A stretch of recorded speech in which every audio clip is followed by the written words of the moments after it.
Okay, so now we are going to go over this part right here, step 6. Now take another look at your reformatted argument only. I'm changing that. Take another look at your argument markup and reformat. And listen to the videos or the video lectures that go with this part of this task. So this video is for this part right here. Notice that this says, how might philosophers like Bentham and Kant respond to the adequacy of your argument's logic? So what this is doing is it's calling our attention to the need to look at the quality of your argument. When we say adequacy, we're saying, do the premises that you provide for your conclusion in statement 1, for most of you, do they provide enough support for that? If you did, that's if you have a simple argument. That's also true if you have a complex argument. I do have some special caveat to make with respect to those of you who chose the conclusion that it was not rational for you to decide, and I'll say more about that once we get into the lesson. But the general point still stands that this is about whether or not the premises that you gave offered enough support for the conclusion that you advanced in your item 2 response. Notice that I said philosophers like Bentham and Kant. So one thing I want to iterate is that you're not telling me here anything about Bentham's own theory or what he thinks in terms of moral theory, and you're not telling me anything about what Kant thinks in terms of moral theory. So don't talk about their theories when responding to this. The point is, how might any philosopher, including one like Bentham and Kant, respond to your argument's logic and whether or not your premises give enough support for your conclusion? Notice that I do say to write at least 3 sentences. That's a minimum. That's like a bare minimum. To do really well on this part, you're probably going to want to write 5 or 6 sentences. Notice that I say your answer should show careful attention to the part of the instructional video that goes with this question. I was going to do one video for this whole thing, but I decided to chunk what is needed here. And so now it's not that you should show careful attention to the part of the instructional video. You should just show careful attention to the instructional video that goes with this question, that being this video.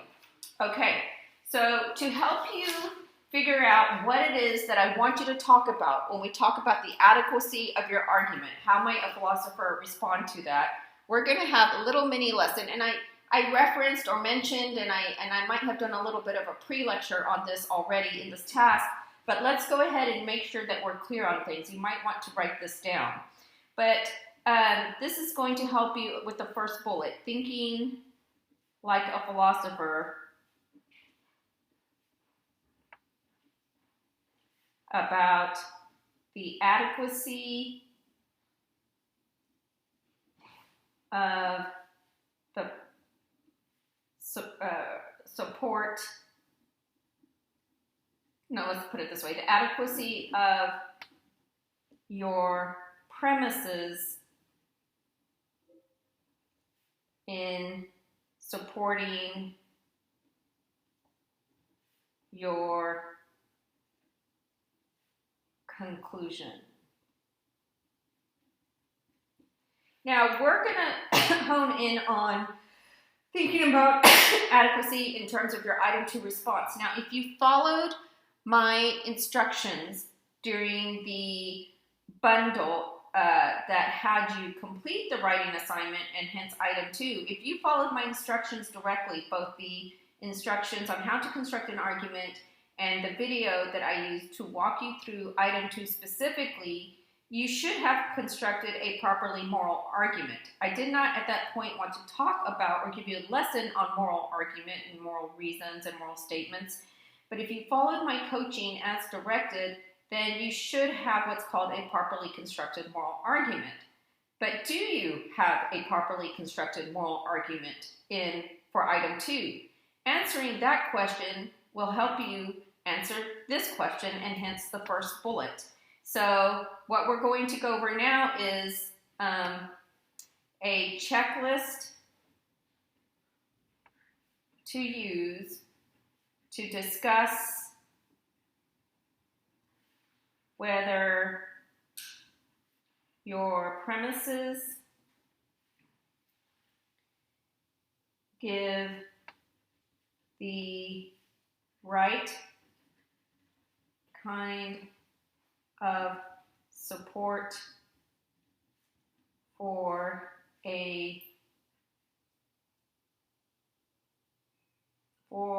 your main or only conclusion. That's if you have a simple argument. If you have a simple argument.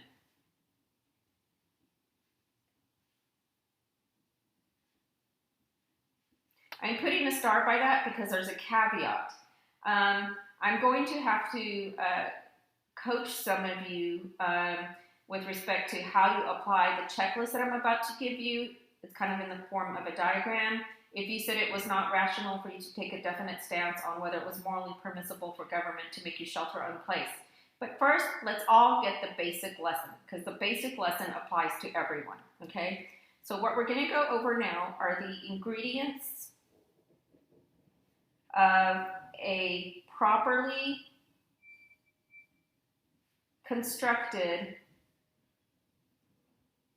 moral argument.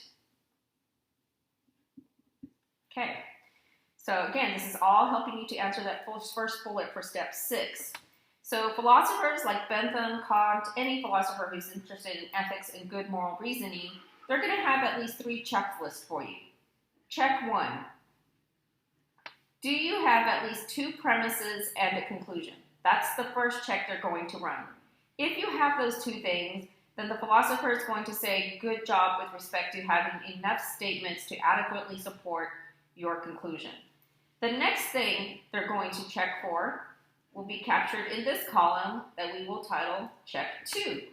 They're going to ask, does one of your premises function as a moral statement?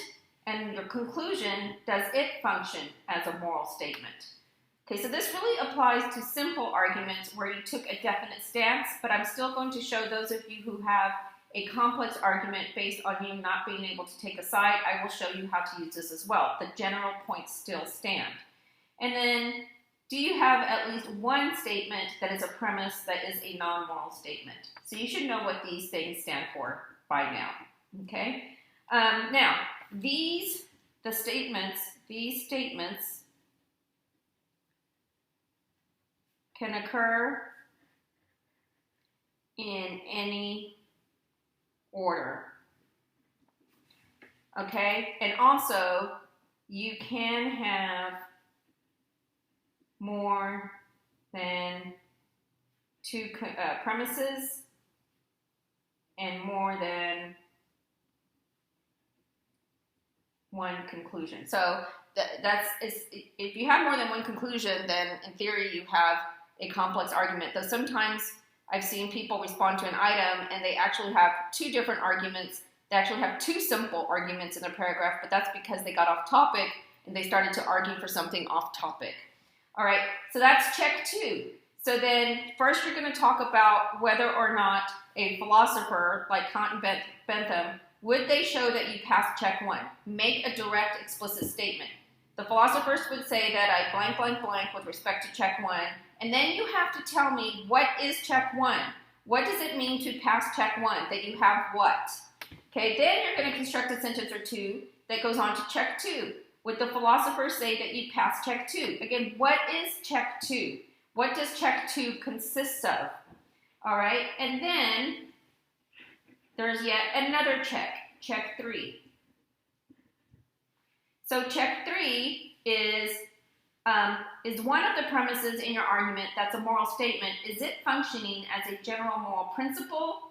And is the conclusion that is functioning, that if you have a conclusion that is a moral statement, is it functioning as a particular moral judgment? And this, of course, can't by definition be a moral statement. It's a non-moral statement. So it's neither of these, and by implication, neither of these. So again, when you're writing up your response, you want to be explicit. Mention the words. Use the words check 1. What does check 1 consist of? Tell me what that means. And then tell me explicitly, would a philosopher say that you met check 1 requirements? And do so with each of these things. Now, one thing to note is that these are minimum requirements. the content in each of these statements still has to be such that these two premises in terms of content link up in the right way to get to this kind of conclusion. So keep that in mind. But you could say that something to the extent that you pass all these checks, it looks like you have the ingredients of a moral argument, but you still need to consider the content, and you should do that. Now, at this point, if you gave me a simple argument for item 2, and you took a definitive stance, you said it was morally permissible, or you said it was not morally permissible for government to make you shelter in place for S1, your first sentence, your first statement, you are done with this video. However, if you said that it was not rational for you to take a side, to take a definitive stance, then you need to continue on with this video. All right.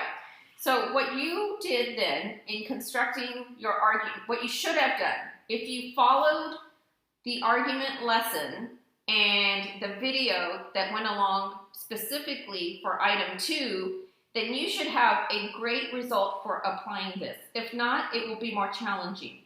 But in the general instruction on constructing arguments, when it came to the conclusion that it's not rational for you to decide, I gave you a template to use.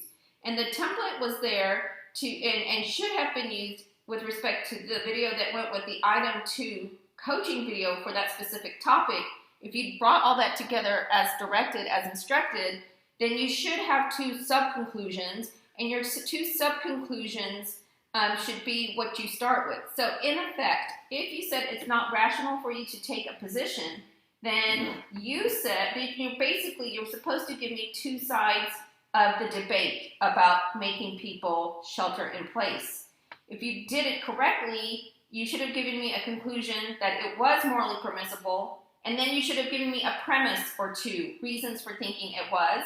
And then on the other side, you should have told me that it was not morally permissible, and then given me a reason or premise or 2 as to why it was or why not. So then what you're doing is you're applying this 2 times. You're applying this to each side of the debate that you discussed or presented to support your claim that it was not rational for you to take a position on the matter of whether or not it was morally permissible for government to make you shelter in place. So in a way, this is a little bit different from you, okay? So in a way, we have to change this bullet for you just a little bit. So we would say, how might philosophers like Bentham and Kant respond to the adequacy of the argument's logic, that is, with respect to the 2 sides given? How might Bentham and Kant evaluate your ability to give good moral arguments for each side of the debate? That means that you will be applying this checklist to each side that you gave, to the argument that you gave for each side. Again, if you followed this as directed, you basically should have a complex argument. You should have an argument for side A, so an argument 1 for side A, and then you should have argument 2 for side B, and then you should have your final conclusion that it was not rational for you to decide, right? So you're not going to be focusing on this. If you said it was not rational for you to take a definitive stance, you're not focused on this conclusion. You're tweaking this first bullet under step 6, somewhat tweaking this to say that you're going to focus on whether or not you presented properly constructed moral arguments for each side of the debate. So if I was to change the wording in here, I'd say thinking like a philosopher about the adequacy of the premises you gave to support 2 opposing or different conclusions. And then we could change this to say a checklist to use to discuss whether the premises for each side of the argument or each side of the debate give the right kind of support for the opposing conclusions in the debate. Does that make sense? And so then you're applying this to each side. Make sure that you incorporate explicitly and directly phrases, words that name important moral concepts. Make sure you show explicit, direct, detailed, step-by-step attention to the lesson.